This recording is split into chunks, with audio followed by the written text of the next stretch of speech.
Class 12th के math में matrix chapter के बाद अगला ही चैप्टर है हमारा डिटरमिनेंट होता है। हिंदी में इसको हम लोग सारणिक बोलते हैं। तो आज के वीडियो में हम सारणिक पढ़ेंगे। तो सबसे पहले परिभाषा क्या होता है सारणिक का, ये देखना चाहिए, डेफिनेशन। तो एक वर्ग आव्यूह मान लें a बराबर है a1 b1 c1 a2 b2 c2 और ये हमारा है तीसरा रो में a3 b3 और c3। इसको देखने के बाद हम कह सकते हैं कि ये हमारा r1 रहेगा, ये r2 होगा सेकेंड रो, और ये हमारा r3 होगा। इसको हम लोग जो वर्टिकल लाइन होता है ऊर्ध्वाधर रेखा, इसको हम लोग स्तंभ इंग्लिश में कूलम कहते हैं, सी से व्यक्त करते हैं। तो ये हमारा c1 हो गया, ये हमारा c2 हो गया और ये हमारा c3 हो गया। तो इसमें रॉ कितने हैं? रॉ 3 हैं और कूलम भी 3, तो इसकी कोटि होगा 3 क्रॉस 3। तो ऐसा आव्यूह जिसका रॉ एवं कूलम सेम होता है उसको वर्ग आव्यूह कहते हैं। तो ए एक वर्ग आव्यूह है। मैट्रिक्स ए यहाँ जो है एक वर्ग आव्यूह स्क्वायर मैट्रिक्स है। तो किसी भी वर्ग आव्यूह से हम एक संख्या को जोड़ते हैं, वही संख्या हमारा सारणिक कहलाता है। तो प्रत्येक वर्ग आव्यूह से एक संख्या को हम जोड़ सकते हैं। जैसे कि हमारा यहाँ वर्ग आव्यूह ए है, और वो संख्या होगा वो उस आव्यूह का सारणिक कहलाएगा।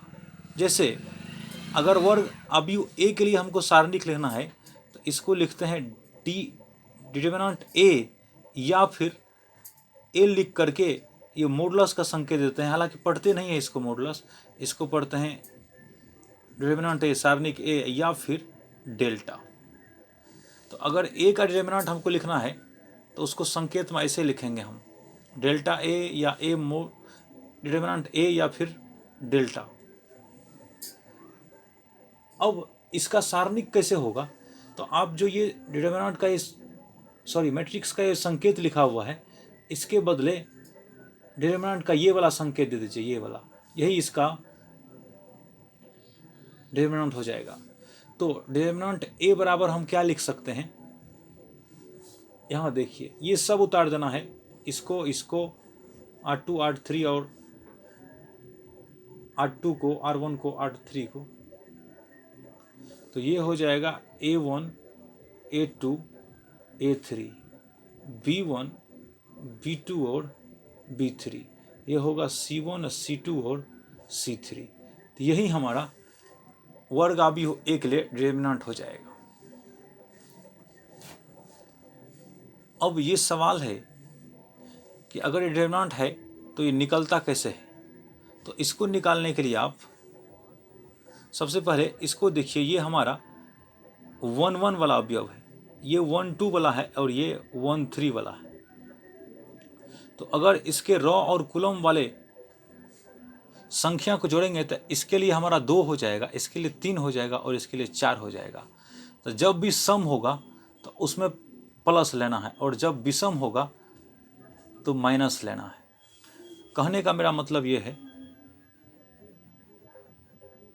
कि इसके लिए होगा प्लस, इसके लिए होगा माइनस, इसके लिए प्लस होगा, इसके लिए प्लस हो चुका तो इसके लिए माइनस होगा, इसके लिए प्लस होगा, इसके लिए माइनस तो इसके लिए प्लस, इसके लिए माइनस, इसके फिर यहाँ पे प्लस, इसके लिए प्लस तो इसके लिए माइनस और इसके लिए प्लस, इस तरह से।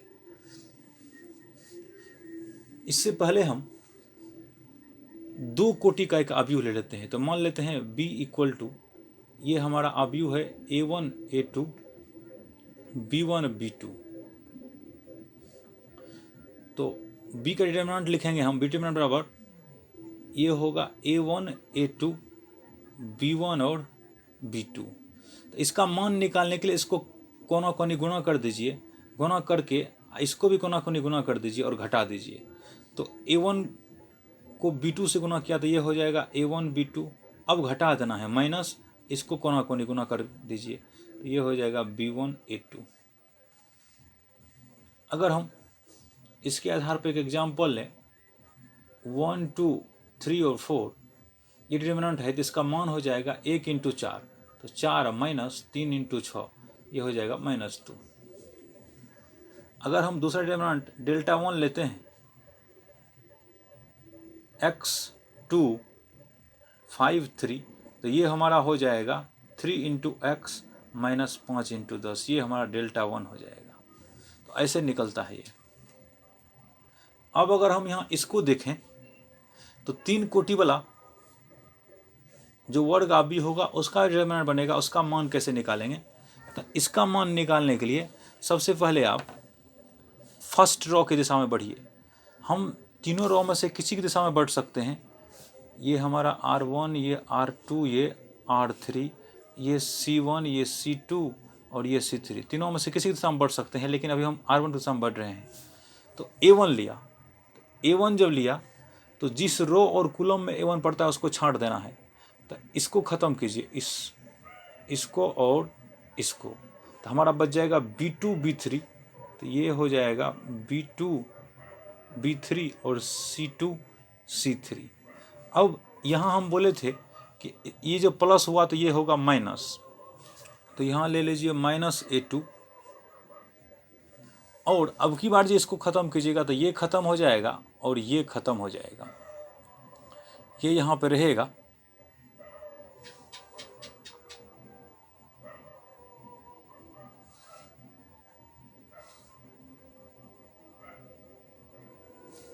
तो अब की बार क्या लिखेंगे? देखिए अब की बार रहेगा B1 B3 और C1 C3, तो ये हो जाएगा B1 B3 C1 और C3। अब की बार अब क्या करना है? अब A3 को लेना है। तो A3 को लेने के लिए हम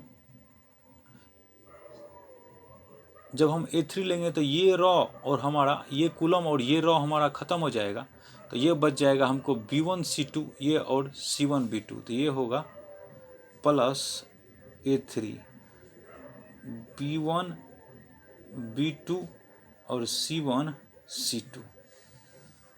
तो अब 2 कोटि वाला डिटर्मिनेंट हम निकाल चुके हैं, तो A1 इंटू इसको कर दीजिए B2 C3 minus B3 C2 minus A2 कीजिए, यह पे B1 C3 हो जाएगा, कोना कोनी गुना करने पर माइनस कर दीजिए और हो जाएगा B3 C1 प्लस A3 कीजिए, ये अब इसको कोना कोनी गुना कीजिएगा तो हो जाएगा B1 C2, इसको कोना कोनी गुना कीजिएगा तो हो जाएगा B2 C1। ये 3 कोटि का हमको डिटर्मिनेंट निकल जाएगा।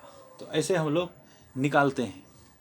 अब हम यहाँ पर R1 की दिशा में निकाले हैं, यहाँ R1 की दिशा में हम चाहें तो इसको R2 में भी निकाल सकते हैं, R3 में भी निकाल सकते हैं, C1 में भी निकाल सकते हैं, C2 में भी निकाल सकते हैं और C3 में निकाल सकते हैं।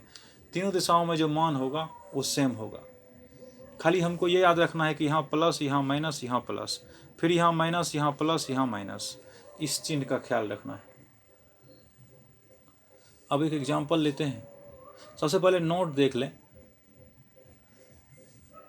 कि अगर वर्ग आव्यूह होगा तभी उसका सारणिक होगा, तभी उसका सारणिक होगा, नहीं तो नहीं होगा। अगर वर्ग आव्यूह नहीं है तो सारणिक नहीं होगा ये। और दूसरी बात कि सारणिक एक संख्या है, सारणिक जो है एक संख्या है, और ये संख्या वास्तविक भी हो सकता है तथा काल्पनिक भी हो सकता है। वास्तविक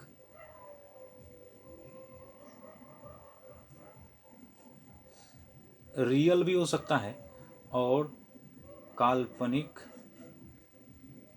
इमेजिनरी भी हो सकता है। तो 2 टाइप का संख्या होता है, वास्तविक एवं काल्पनिक, तो दोनों में से कुछ भी हो सकता है। तो पहला नोट हमको ये क्या याद रखना है कि वर्ग आव्यूह का ही सारणिक होगा, और दूसरा ये याद रखना है कि सारणिक हमेशा एक संख्या होता है जो किसी आव्यूह से संबद्ध होता है, किसी आव्यूह से जुड़ा हुआ रहता है। अगर हम पिछला जो हमारा डिटर्मिनेंट था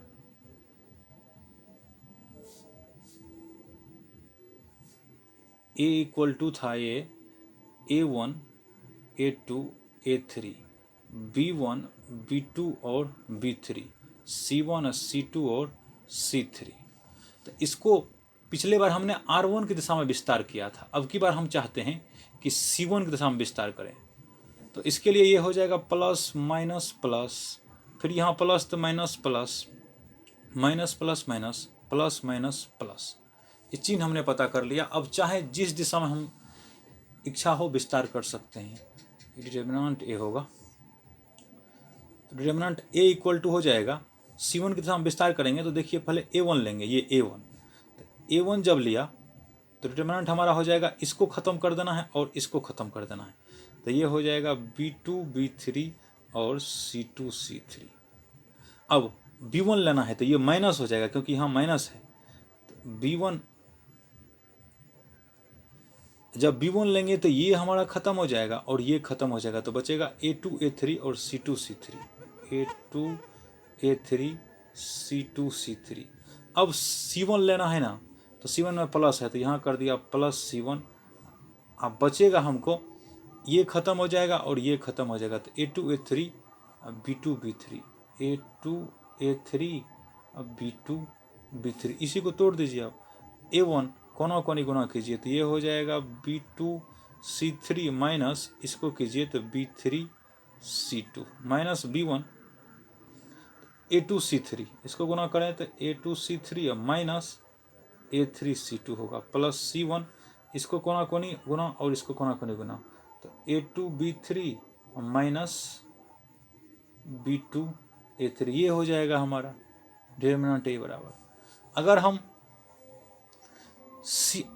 R3 की दिशा में विस्तार करना चाहें तो ये हमारा जैसे R3 है, तो R3 के अनुदिश विस्तार जब करेंगे तब देखिए क्या होगा, तो मान सब में सेम आएगा लेकिन खाली जो यहाँ दिख रहा है डिटर्मिनेंट ये अलग अलग हो जाएगा। तो यहाँ प्लस C1 है तो चलिए लिखते हैं, ये हो जाएगा C1 और डिटर्मिनेंट, अब की बार इसको और इसको ख़त्म कर देना है, तो ये हो जाएगा A2 A3, A2 A3 और B2 B3, इसको तो निकाल ही लेंगे, माइनस C2 जब लेंगे तो ये ख़त्म हो जाएगा, ये ख़त्म हो जाएगा, तो ये जब ख़त्म होगा और ये जब ख़त्म होगा तो बचेगा A1 A3 और बच जाएगा B1 B3। अब प्लस C3 जब लेंगे तो ये ख़त्म हो जाएगा और ये ख़त्म हो जाएगा, तो A1 A2 और B1 B2, इसका उसी तरह से ऊपर के तरीके से मान निकाल लीजिए, तो C1 इंटू हो जाएगा, इसको कोना कोनी गुना, इसको कोना कोनी गुना, तो A2 B3 minus A3 B2 minus C2 into हो जाएगा A1 B3 minus A3 B1 और प्लस C3 हो जाएगा यहाँ पर A1 B2 minus A2 B1, यही हो जाएगा। अगर 4 कोटि के मैट्रिक्स हो तब, तो अगर 4 कोटि का मैट्रिक्स है तो उसका डिटर्मिनेंट A मान लेते हैं ऐसा है, A1 A2 A3 A4, B1 B2 B3 V4, C1 C2 C3 और C4, D1 D2 D3 और D4। तो इसमें घबराने की बात नहीं, हालांकि ये सिलेबस से बाहर है लेकिन जानने के लिए जान सकते हैं, तो उसी तरह से इसको भी निकाल सकते हैं। तो अब की बार देखिए 4 R1 है, R1 R2 R3 और R4, ये हमारा C1 C2 C3 और C4। पिछला में क्या था कि 3 रो था, R1 R2 R3 और 3 कूलम था, तो हम इसका मान 9 तरीके से निकाल सकते थे, R1 की दिशा में अलग, R2 की दिशा में अलग, R3 की दिशा में अलग, C1 की दिशा में अलग, C2 की दिशा में अलग और C3 की दिशा में अलग। लेकिन अब की बार अगर 4 कोटि का होगा तो इसको हम 4 गो रो होगा और 4 गो कूलम होगा, तो इस तरह से हम कह सकते हैं कि 4 और 4 8 तरीके से निकाल सकते हैं। यहाँ मिस हो गया, 3 3 6 तरीका होगा, 9 नहीं 6 होगा, तो ये 8 तरीके से निकाला जा सकता है। R1 की दिशा में हम विस्तार कर रहे हैं, तो R1 के अनुदिश विस्तार करने पर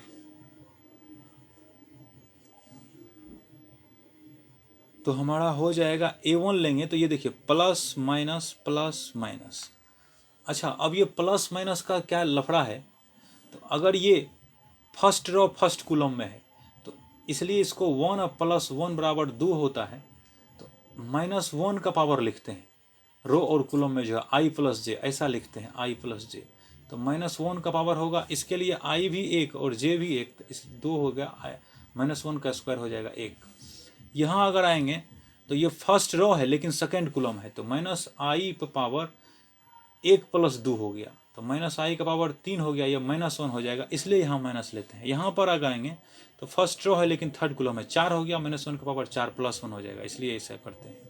ठीक इसी प्रकार से तो अगर R1 की दिशा में विस्तार करें तो A1, अब A1 को छांट देना है, तो इसको अगर छांट दिया जाए, इसको छांट दिया जाए तो हमको बच जाएगा 3 कोटि का जो मैट्रिक्स डिटरमिनेंट बचेगा, वो बचेगा B2 B3 B4 C2 C3 C4 D2 D3 और D4। इसका आप निकाल लेंगे, हम बता दिए अभी निकालने के लिए, -A2। यहाँ अब ध्यान रखना है कि अब की बार A2 लेना है,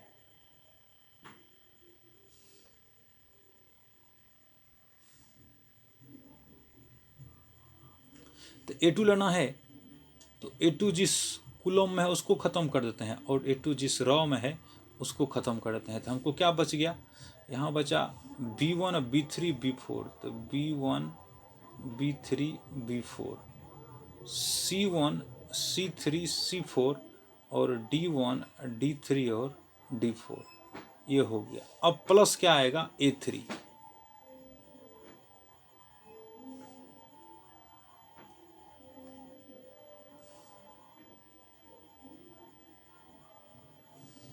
A3 आएगा तो A3 जिस रो में है उसको ख़त्म करेंगे और A3 जिस कॉलम में है उसको ख़त्म करेंगे, तो ये होगा हमारा प्लस A3, डिटरमिनेंट बचेगा हमारा B1 B2 B4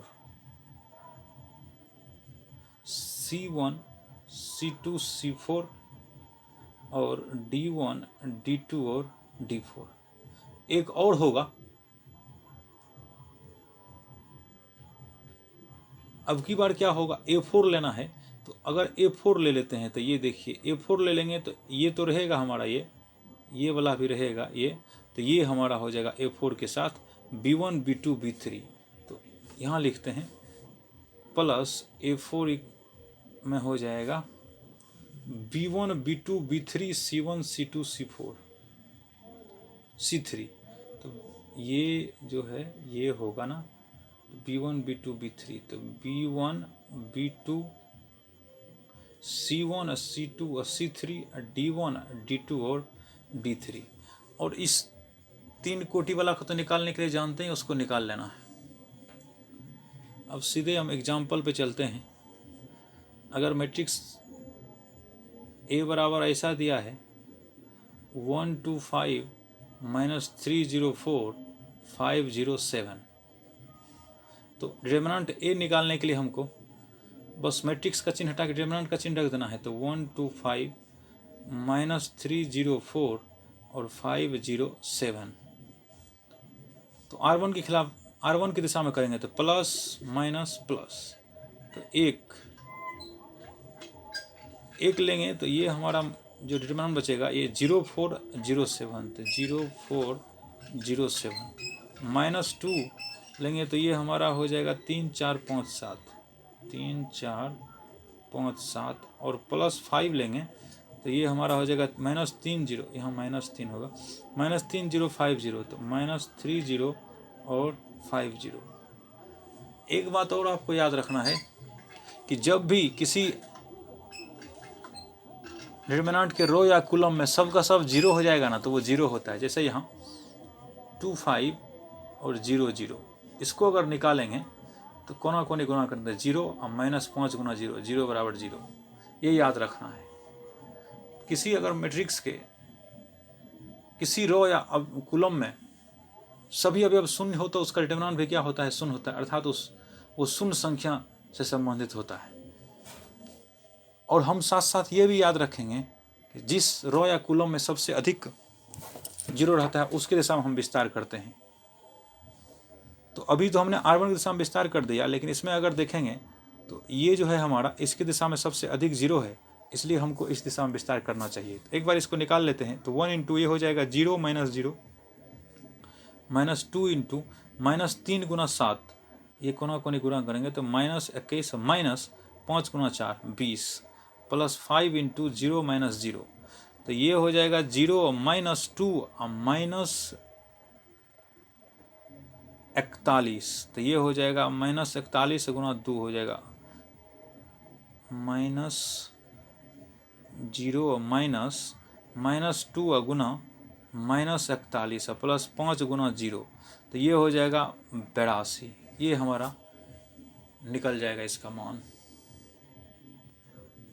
अब दूसरा है उदाहरण, अगर ऐसा है cos theta minus sine theta और हमारा है साइन थीटा और कॉस थीटा, ऐसा कुछ डिटरमिनेंट है, तो इसका मान कितना होगा। तो कर दीजिए कोना कोनी गुना, तो ये हो जाएगा कितना कॉस स्क्वायर थीटा माइनस हो जाएगा साइन स्क्वायर थीटा, तो ये होगा cos square theta plus sine square theta बराबर 1 हो जाएगा। कैसा भी होगा हम इस तरह से निकाल लेंगे। अगर एक प्रश्न ऐसा है 2451, ये डिटरमिनेंट बराबर दिया हुआ है 2x4 और है 6x, तो इसका कहता है मान ज्ञात करने के लिए, x का मान निकालने के लिए ये प्रश्न है हमारा। तो कुछ नहीं, इसका मान निकाल दीजिए और इसका मान निकाल के बराबर कर दीजिए। तो 2 गुना 1 2 माइनस 20 इक्वल टू ये हो जाएगा 2x स्क्वायर माइनस 24। इसको इधर लाइए तो ये हो जाएगा 2 minus 20 plus 24 equal to 2x square, तो 24 2 26, ये हो जाएगा 6 इक्वल टू 2x स्क्वायर। इसका अर्थ है कि x स्क्वायर इक्वल टू हो जाएगा 3, तो x बराबर स्क्वायर रूट 3